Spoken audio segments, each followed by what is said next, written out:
Hey guys, you're watching Money Moves with Nick, and I want to share with you that 80% of small business startups fail due to this one thing. Where am I getting this information? Boom, How Money Works. This is actually a pretty cool book. I highly recommend it. I'll put it in the affiliate link, but pretty much what it is just a visual guide of how money works. But this was an interesting statistic I wanted to share with you, and I've definitely seen this as far as my life goes and other people's lives. Pretty much this is the issue, okay? 80% of small business startups fail due to poor cash flow management. Okay, so every single week you're going to get a paycheck, and if we even stretch this out to monthly, you're going to get 4 to 5 paychecks. Those paychecks are going to amount to a certain dollar amount. Let's just say, for easy math, let's just say you make three grand. No, we'll do 4 grand. Let's just say you make 4 grand a month. So that's $1,000 per paycheck. And your fixed expenses are 2 grand. Let's just say your rent and your car note, whatever, utilities. Let's just say, just for easy math, these aren't realistic numbers. I just want to share this with you. You make 4 grand. Your fixed expenses are 2 grand. So now you're 2 grand cash flow positive until we factor in variable expenses. And variable expenses are really where this is going to get you, okay? Variable expenses are going to fall into things that are not going to be. So your rent is always X amount. Your car note, always the same amount. Your phone bill, always the same amount. But where do you fall into the trap? It's your discretionary spending and your discretionary budget. So maybe food is more of a variable expense. So I could go from spending, let's just say, a couple hundred to upwards of 1,000, depending on if I'm going to be eating out frequently or not. So let's just say it's totally reasonable if you got 3 meals a day at 15 bucks a meal, fast food or whatever it is on average. Let's just say 3 meals a day. I'm going to round up to 50. So 5 times 3 is $1,500. 50 times 30 is $1,500 that we spent on food there. So think about that. Your finances fail for the same reason that 80% of small businesses fail, because you're not managing cash flow. The money coming in does not supersede the money going out. There's more money going out than there is coming in. Maybe you're positive 100, meaning you only spent $3,900 in a month. But the issue is we keep doing this and we're not capturing it. Okay, now we spent $4,100. Now we spent $42. Now we spent $45. Now we're using the credit card. And we're just not managing that cash flow properly in order to continuously save and increase our savings. Well, how do we fix this? The best way that I found in my life is to have systems. So when you think about, just from the perspective of taxes, the government gets paid right off the rip. You do not buy all the stuff you want and then make sure you have enough left over for the government.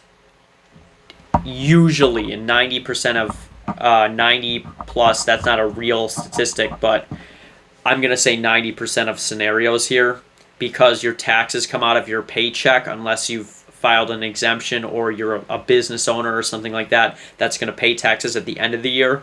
But basically, the government isn't like, okay, hey man, go spend all the money that you have and we'll take what's left over.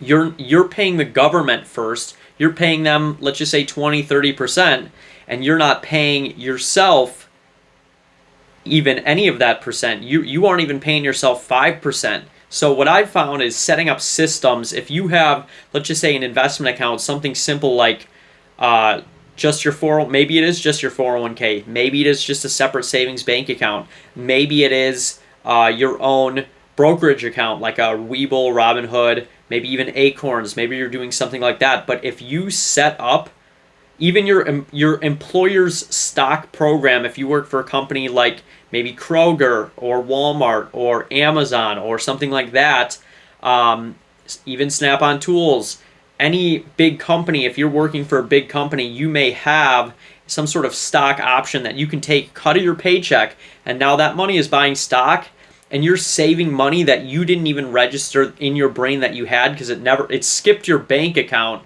It just went right into that other account. And it's harder to spend that money because now you have to sell the stock or the crypto asset, whatever it is.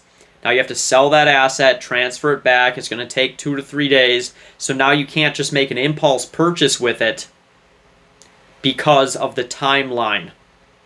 So that's what I would encourage. Best way to solve this problem is to have liquid capital. We call it liquid capital, and that's kind of like the same thing with business. When we say a business has cash on hand, they have cash reserves for emergencies.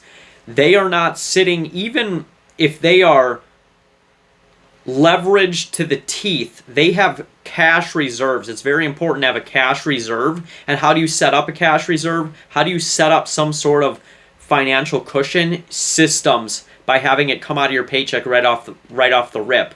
Well, if I saved $100 and now it's in a bank account, and maybe I'm even doing it at another bank, now I no longer have that money in my account to spend on eating out so much. And that is just one thing. That is just one thing. We could be shopping at other places, but food is a variable expense that really fluctuates, and especially with kind of the restaurant industry, how popular it is to be able to do that. Maybe it's a hobby of yours to do that. Maybe you're just a busy person and you don't have time to cook, but that's affecting your cash flow. It's affecting your cash flow. So how do we succeed in cash flow? There's 2 ways. Number 1, we minimize expenses. Number 2, we maximize our income.